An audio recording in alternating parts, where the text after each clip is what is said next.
भाइयों बहनों नमस्कार। All India anganwadi news channel में आपका स्वागत है। चैनल से जुड़ने के लिए नीचे दिख रहे रेड कलर के सब्सक्राइब बटन पर आपको सबसे पहले क्लिक करना है। फिर साइड में एक नोटिफिकेशन बेल यानी घंटी बन के आएगी, उस पर जब आप दबाएंगे तो 3 घंटी आपको दिखेंगी, जिनमें सबसे ऊपर ऑल वाली घंटी आप लोगों को दबा लेनी है।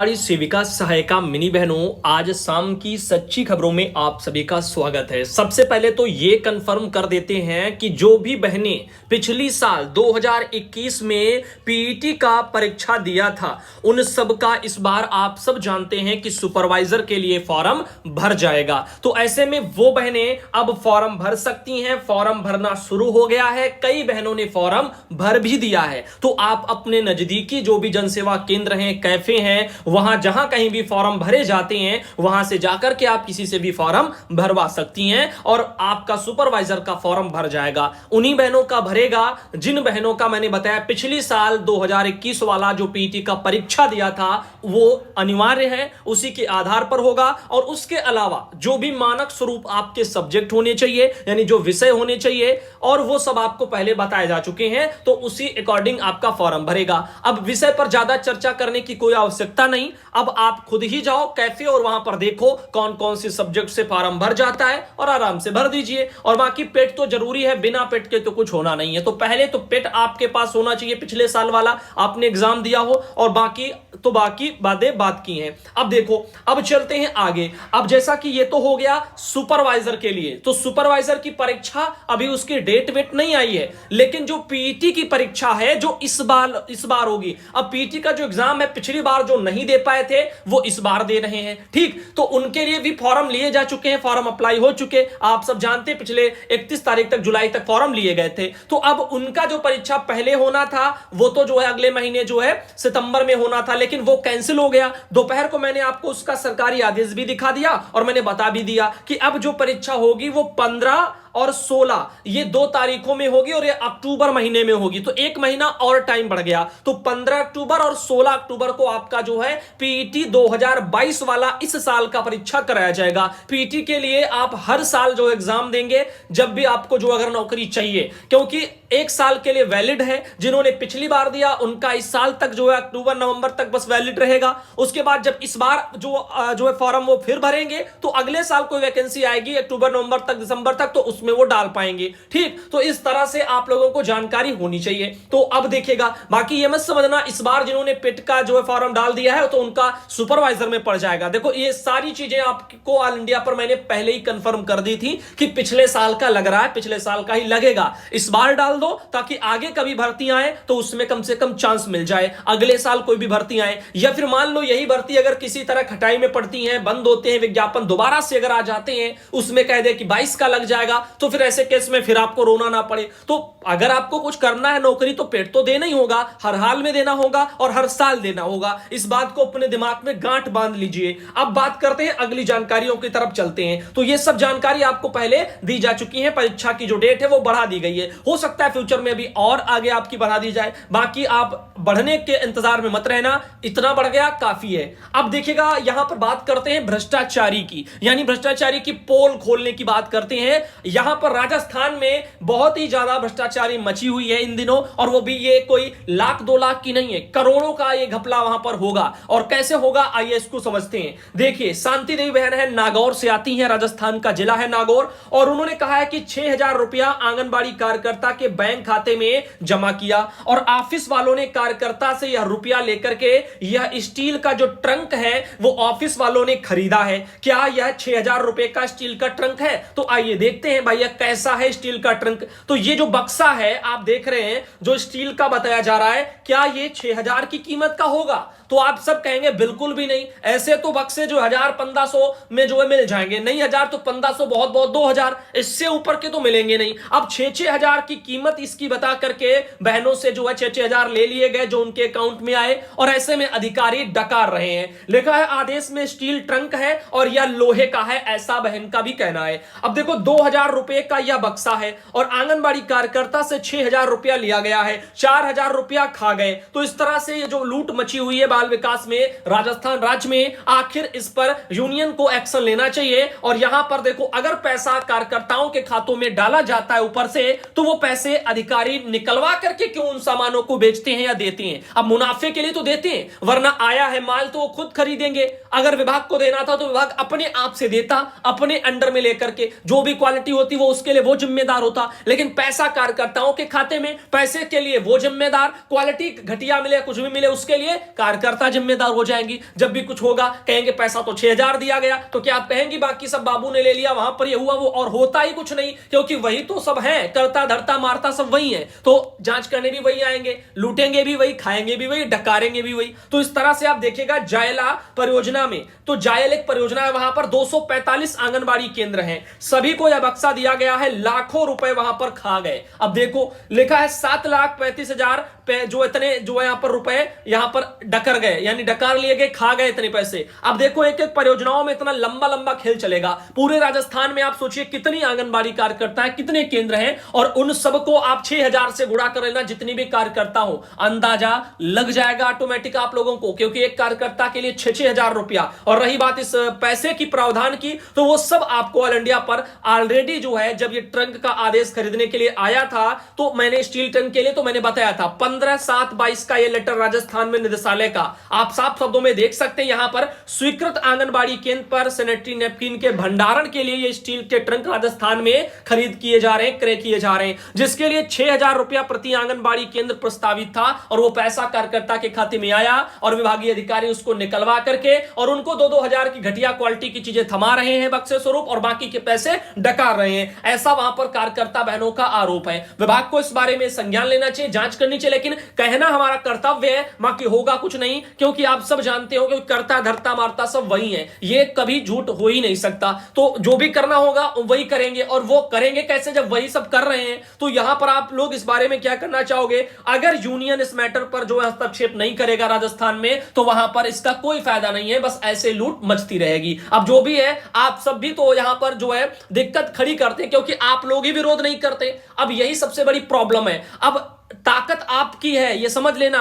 नौकरी करते हैं जो 50-60 हजार पाने वाले, उनके अंदर डर होना चाहिए, ना कि आपके, क्योंकि गलत वो कर रहे हैं पैसा पाने के बावजूद भी। भ्रष्टाचारी तो है ये। 6,000 अगर ऊपर से प्रस्तावित है, तो फिर ये निकाल करके घटिया घटिया क्वालिटी के जो दिए जा रहे हैं, अब इनके लिए जांच क्या नहीं हो सकती, और पता नहीं हो सकता कि ये 2,000 का है, 3,000 का है, 4,000 का है, 5,000 का है, 6,000 का है, कितनी कीमत का है? क्या इसके लिए कमेटी नहीं बन सकती? क्या जांच ढंग से नहीं हो सकती? क्या इसमें खुलासा नहीं हो पाएगा कि ये कितनी क्वालिटी का, क्या 6,000 की कीमत का इनको थमाया जा रहा, तो बाकी पैसे कौन डकार रहा है? लेकिन होगा कुछ नहीं, जैसा कि आप सब जानते हैं। और क्यों? क्योंकि कार्यकर्ता बहनें ही इतनी जागरूक नहीं है, और वो ही अपने भ्रष्टाचारी के लिए खुद ही लड़ना नहीं चाहती हैं। तो भाई भ्रष्टाचारी फिर ऐसे होती रहेगी, क्योंकि जो पिस रहा है, जब वही कुछ नहीं कह रहा है, तो बाकी फिर कौन क्या कह पाएगा? तो आप देखिए, विनीता बहन इटावा से आती हैं, यूपी में भी भ्रष्टाचारी चरम पर चल रही है। झंडे के नाम पर वो यहां पर जो है मौके बिल्कुल भी नहीं गंवा रहे अधिकारी, जिनका भी पेट लंबा है उन्होंने पैसे हट लिए। अब इनका कहना है इटावा में झंडे के 350 रुपए जो है यहां पर लगे,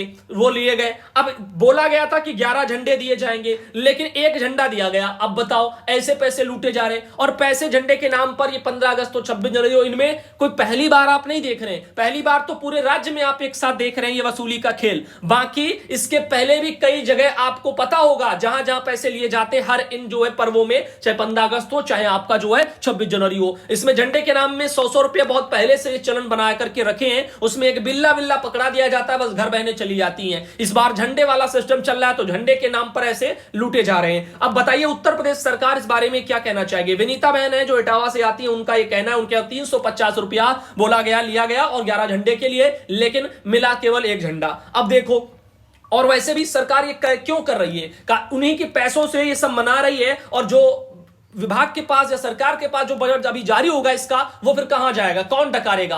तो इधर से भी लूट मची है, उधर से भी लूट मची है, चारों तरफ से ये सब ऐसे लूट मची है। अब देखो, गवर्नमेंट ऑफ यूपी ने ट्वीट क्या किया? उत्तर प्रदेश 5 वर्ष में बनेगा 10 खरब डॉलर की अर्थव्यवस्था वाला प्रदेश। अब ऐसे बनेगा क्योंकि भैया जो भी अब यहां पर आजादी का अमृत महोत्सव मनाना हो, घर घर में झंडा तिरंगा वाला मनाना हो, झंडे के लिए भी जो है पैसे गरीब कर्मचारियों की जेब से ही वसूल ली जाएंगे। तो भैया ये आपका 5 वर्ष में क्या एक ही वर्ष में, और वो भी 10 खरब क्या 20 खरब जो है यहां पर डॉलर की अर्थव्यवस्था वाला प्रदेश बन जाएगा अगर ऐसे लूट खसूट मचेगी। क्योंकि गवर्नमेंट का तो लगता है कुछ खत्म ही नहीं होगा, क्योंकि अब यहां पर वो तो अपने हिसाब से कामों में लगा रहे हैं। अब कर्मचारियों जो भी 4,000 5,000 पर नौकरी कर रहा है, मजदूरी से भी बदतर ये जो पैसा मिलता है, अब उस बंधुआ मजदूरी में भी उनसे ये पैसे ऐंठे जा रहे हैं, जो कि अपने आप में एक शर्मसार करने वाली बातें हैं। अब ये नहीं होना चाहिए, लेकिन ये हो रहा है, और ये कोई पहली बार नहीं कह रहा हूं, इसके लिए 10-15 दिन से बराबर आवाज लगाई जा रही है, लेकिन ये भ्रष्टाचारी रुकने का नाम नहीं लेती। एक जगह से तो हमारे पास सुपरवाइजर सीडीपीओ सब बैठे हैं, वसूली ढंग से चल रही है,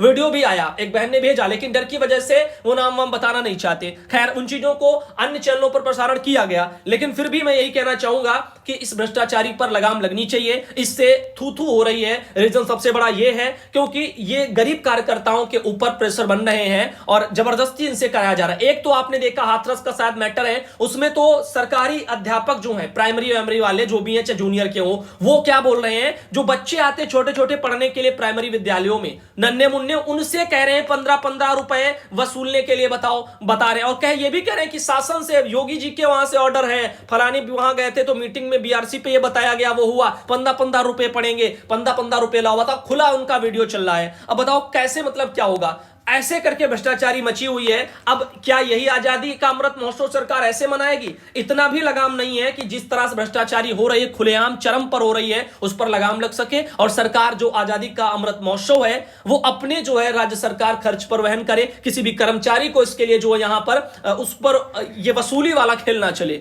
तो इस बारे में आपका क्या ख्याल है? फिलहाल के लिए ये समस्या इसलिए बनी रहती है क्योंकि समाधान नहीं होते हैं और भ्रष्टाचारी रुकती नहीं है, वो बढ़ती चली जाती है और थू भी होती है। और वैसे भी जो है, अब वही आप टीचर को ले लो, अध्यापक को, तो साफ सुथरा जो है गवर्नमेंट को ही बता रहे हैं कि वहां से ऑर्डर है, तब ये 15-15 रुपए लेने का। भाई कहां ऑर्डर है? मुझे तो नहीं दिखा ऑर्डर है, शासन से आया। तो ऐसे गवर्नमेंट भी बदनाम हो रही है और भ्रष्टाचारी बीच के अधिकारी मचाए हुए और वही लूट रहे हैं। अब देखिए यहां पर ये 5 वर्ष में भाई देखते हैं 10 खरब डॉलर की अर्थव्यवस्था वाला प्रदेश अपना उत्तर प्रदेश कैसे बनता है। फिलहाल यहां पर तो झंडे के नाम पर भी जो है गरीब कर्मचारी परेशान किए जा रहे हैं। इधर बात करते हैं निशा देवी जो फतेहपुर से आती है और फतेहपुर में उन्होंने एक समस्या भेजी है। दरअसल पोषण ट्रैकर पर आज एक ये एरर शो कर रही होगी, थोड़े समय के लिए भी हुई होगी लेकिन आई है। लिखा है app not available at the moment. तो ये एक यहां पर समस्या है। 12 बजे से 7 बजे तक इसमें लिखा था जो है ये बंद रहेगा और ये आप थोड़ी देर बाद जो कोशिश करें, लिखा है प्लीज ट्राई अगेन लेटर। तो यहां पर आप देख सकते हैं तो एक समस्या आई थी, बाकी अपने आप सॉल्व हो गए। मैं खोल रहा हूं तो आराम से पोस्टर ट्रैकर खुल रहा है। इधर बात करते हैं आयशा बेगम आती है साहबगंज से और इन्होंने एक ये हमें मैटर भेजा, सांसद के खाते में भी जो है यहां पर जा रही निधि की राशि। बताओ, ऐसे भ्रष्टाचारी चलती रहेगी और ऐसे सब चलता रहेगा। लाभार्थी की सूची में रॉबर्ट्सगंज के सांसद पकौड़ी लाल कोल और बेटे विधायक राहुल प्रकाश कोल, यहां पर इनके भी यहां पर नाम शामिल हैं। बताओ, अब ये ऐसे चलेगा? सांसद के खाते में जा रही जो है किसान निधि की राशि। बताओ, इतना सब मिलता है लोगों को ऊपर से और उसके बावजूद भी किसान निधि वाला पैसा 1000 2-2 हजार वाली किस्तें भी नहीं चूकते हैं। अब बताओ, पेंशन मिले, सब मिले, दुनियादारी का तमाम पैसा मिले, वो केवल 5 साल कर ले उसमें ही मिल जाए सब, और उसके बाद भी जो किसान सम्मान निधि है वो भी बड़ा सम्मान से ऐसे लोग ले रहे हैं और जनता पूरी जिंदगी मेहनत करे और उसके लिए जो है पेंशन भी बंद कर देती है सरकारें। अब आप बताओ, वहां पर वो सम्मान निधि ले तो बहुत जो डुग्गी पीटी जाती हैं कि जो है फला फला हो गया तो आप इसको वापस करना पड़ेगा, और यहां तो धड़ल्ले से जो है सम्मान निधि सम्मान स्वरूप जो ले रहे हैं वो भी सांसद जैसे लोग ले रहे हैं। अब देखिए यहां पर ये आपका मरिहान वगैरह मिर्जापुर से खबर है, प्रधानमंत्री किसान सम्मान निधि योजना का लाभ माननीयों को मिल रहा है। हालांकि अभी यह स्पष्ट नहीं हो पाया है, तो अभी जो ये अखबार में छपा है इनका छपने के अकॉर्डिंग कह रहे हैं कि ये स्पष्ट नहीं हो पाया। इसमें गलती किसकी है? दरअसल योजना के लाभार्थियों की सूची में रॉबर्ट्सगंज के सांसद पकौड़ी लाल कोल और उनके पुत्र 96 विधायक राहुल प्रकाश कोल, इनके भी नाम है। सांसद के खाते में सम्मान निधि की 9 किस्त भी आई हैं। अब बताओ कैसे आ गई 9 किस्त? तो आ रही है तभी तो है जब ये कह रहे हैं विधायक का आधार सत्यापित ना होने से किस्त नहीं गई। ठीक, अब उप कृषि यहां पर ऐसे सब यहां बता रहे हैं, तो मामले में जांच वो कह रहे हैं कराई जाएगी। सांसद कोल ने भी जांच की बात कही है। कृषि विभाग की ओर से भेजी गई सूची सत्यापन करते समय मामला प्रकाश में आया है। अब देखो, या तो अधिकारियों के जो है कारण हुआ होगा। अब दुनिया देखो, इतना आप सब जानते हैं कि ये कैसे हुआ और कैसे हुआ। अब जो ये बाहर आ गई ना, किरकिरी हो रही है, तो इस वजह से आप समझ रहे हैं कि अब चीजों को इधर उधर अधिकारियों पर या जांच कराओ, वो करो, किसकी गलती से आ गया पैसा, ये डाला गया, ऐसे करके चीजें चलेंगी, ये आप समझ लेना, बाकी और कुछ नहीं इसमें है। अब देखो यहां पर अशोक उपाध्याय उप कृषि निदेशक, इनका क्या कहना है, लाभार्थियों की लिस्ट में माननीयों के नाम या विभागीय त्रुटि से हुआ है, बताओ। विभाग पर सीधा आ गया, क्योंकि सांसद जी हैं भाई, इनके ऊपर थोड़ी कुछ आएगा। अब यहां पर यह है विभाग की त्रुटि से हुआ या फिर गलत जानकारी देकर के नाम शामिल कराया गया, या तो जांच के बाद स्पष्ट होगा, और जांच आप सब जानते हो कि जो है जांच का रिजल्ट क्या आएगा। अब देखो सांसद के खाते में योजना की किस्त जो है यहां पर गई है कि इसकी भी जांच करवाई जाएगी, और यहां पर जो है इस तरह से लिखा हुआ है, मड़िहान तहसील के एसडीएम और विभागीय अधिकारी, इनको भी लाभार्थियों की लिस्ट जांचने के लिए पत्र लिखा गया है। जांचो भैया, जब भेजते हैं तब सत्यापन कैसे होता है, तब जांच नहीं हुई। अब इनके खाते में आ रहे तब पता नहीं चला कैसे पैसे आ रहे हैं, कहां से आ रहे हैं, और अब जब मामला जो है तूल पकड़ता है तो सबको यही लगता है कि गलती से आ रहे हैं, जांच कराई जाए, विभागीय लोग की गलती है तो उन पर कार्रवाई हो, इस तरह से, क्योंकि खुद को भी तो बचाना है। तो इस तरह से चीजें हैं। अब सुधा बहन सिद्धार्थनगर से उनके द्वारा के फोटो भेजेगी, देखिए ये है अपना देश, और यहां पर ऐसे ही जो है भ्रष्टाचारी जगह जगह आपको मिल जाएगी, और ये थमनेगी तब तक नहीं जब तक जनता खुद से इसके लिए लड़ेगी नहीं। और वो लड़ेगी नहीं क्योंकि उसको क्या लगता है कि कौन सा मेरे साथ हो रहा है, होने दो, बस यही तो है। आज आपके साथ होगा, कल उनके साथ होगा, इसीलिए सबके साथ वसूलियां होती, सबका शोषण होता है, और सब आराम से करवा रहे हैं, तो भाई करवाते रहिए। हबीबुन्निसा है, रायबरेली से आती है, और उन्होंने अपने वहां से की फोटो भेजी थी, और उम्मीद क्या करते हैं कि सामने वाला उनकी आवाज को उठाए, लेकिन वो खुद क्या करते हैं, वो इतना डरते हैं कि उनका नाम तक ना आए, उनका नंबर तक ना आए। अरे भैया, कुछ आता जाता भी है कि मतलब नाम ना आए, नंबर ना आए, या ठीक मान लिया अब नाम नहीं आएगा तो हम यहां क्या करें बताओ। हम आपकी सूचना को आपके डीएम को भेजें या मुख्यमंत्री को फॉरवर्ड करें, किसको करें बताइए। अगर कर भी देंगे, वहां से जांच होगी तो फिर क्या, आप क्या कहेंगे, आप तो कहेंगे हम तो यहां कुछ होता ही नहीं है। आपके अधिकारी आएंगे, आप तो साफ यही पी जाएंगे, कहेंगे यहां कुछ होता ही नहीं। क्यों? क्योंकि आपके अंदर तो डर है, आप तो पलट जाएंगे। अरे आपके अंदर ही हिम्मत नहीं है, जो आपके साथ शोषण हो रहा है तो भाई दूसरा करके भी क्या कर लेगा। अब मैंने स्टार्टिंग में बहुत कुछ किया और काफी जगह कार्रवाइयां भी हुई, लेकिन अब वो सब बंद। क्यों? क्योंकि कोई लड़ना ही नहीं चाहता। अब फायदा क्या है कि आप अगर अपने कदमों को बाद में पीछे खींच ले, हम अपने आगे बढ़ा दें, अब बाद में हमको जो यहां पर थू थू करके वापस आना पड़े, क्योंकि आप तो जो डरते हैं, आप तो पलट गए, बस आप घर में बैठे चुपचाप। फिर क्या फायदा ऐसी कार्रवाइयों का। तो ऐसे में कुछ होता नहीं है। अब ये मुन्नी बहन शाहजहांपुर से आती है, इनकी एक फोटो आगे, और इनके अलावा एक और बहन है जिनका नाम है ये कैलाशपति, जो मऊ से आती है। तो आज देखो शाम का वीडियो यहीं तक, लेकिन जाते जाते मैं यही बात कहना चाहूंगा, भ्रष्टाचारी या तो आप सहते रहो, मिटानी है तो आपको खुद ही कदम उठाना पड़ेगा, इसके अलावा कोई ऑप्शन नहीं है। ये टटिया की आड़ में जो शिकार खेले जाते हैं ना, इनसे कुछ नहीं होता। ये बस एक बार दो बार होता है, उसके बाद नहीं होता है। हर बार आप ये नहीं कर सकते, ये ध्यान रखना। अगर शिकारी बनना है तो जंगल में उतरना पड़ेगा, ये ध्यान रखना। तो यहां पर अगर आपको भ्रष्टाचारी से लड़ना है तो खुद ही आपको कदम आगे बढ़ाने होंगे। ये नहीं कि जो है उनसे कह दिया, इनसे कह दिया, हमारा नाम ना है, हमारा ये ना हो, और वो लड़ते रहें, करते रहें। जब कभी अब भाई लड़ेंगे, करेंगे, कुछ होगा, कार्रवाइयां अगर हम करवाएंगे यहां से बैठ करके तो कोई जांच तो होगी। ऐसे थोड़ी ना वहां कार्रवाई हो जाएगी, जांच होगी तो पूछा तो जाएगा समस्या किसको है किसको नहीं है। तो आप लोग तो भैया खड़े हो जाएंगे चुपचाप जो है, तो फिर फायदा ही क्या इन चीजों का। इसीलिए आप लोगों को बस खबरें देना, मुझे लगता है बस काम रह गया है, जानकारी मदद करना बस यही रह गया है। बाकी भ्रष्टाचारी मामले में वही कहावत है, जो लड़ना चाहता है वो लड़े, नहीं लड़ना चाहता तो भाई आराम से रहो, कोई दिक्कत की बात आपको है ही नहीं। ठीक, तो धन्यवाद। आज के इस वीडियो साफ सुथरी बात करता हूं, पसंद आए तो ठीक, पसंद ना आए तब भी ठीक, जैसा लगे वैसा करो। हमारा कर्तव्य है आपके सामने साफ सुथरी बात करना, क्योंकि देखो ये न्यूज चैनल बाद में है, ऑल इंडिया एक परिवार है, और यहां पर आप सब जानते हैं ये एक परिवार है, और डेली इसीलिए वीडियो भी आते हैं ताकि आपसे बात होती रहे और आपको जानकारी देते रहे, और आपकी जो भी मदद जैसे हो सकती वो की जाए। लेकिन भ्रष्टाचारी मामलों में आप सबको इतना तो समझ होना ही चाहिए कि वो बिना जांच के कार्रवाइयां नहीं होती, क्योंकि अधिकारियों पर कार्रवाई बिना जांच के कैसे हो जाएंगी। जांच भी होती है तब भी बहुत कड़ी मशक्कत, लड़ना पड़ता है, तब जाकर के कहीं एक्शन हो पाते हैं। और आप सोचिए कि इसे आराम से हो जाएगा सब, तो आराम से कुछ नहीं होने वाला। जिसको भाई लत लग जाती है भ्रष्टाचारी करने की, फैलाने की, शोषण करने की, वो आसानी से किसी को नहीं छोड़ता, ये ध्यान रखना। और यहां पर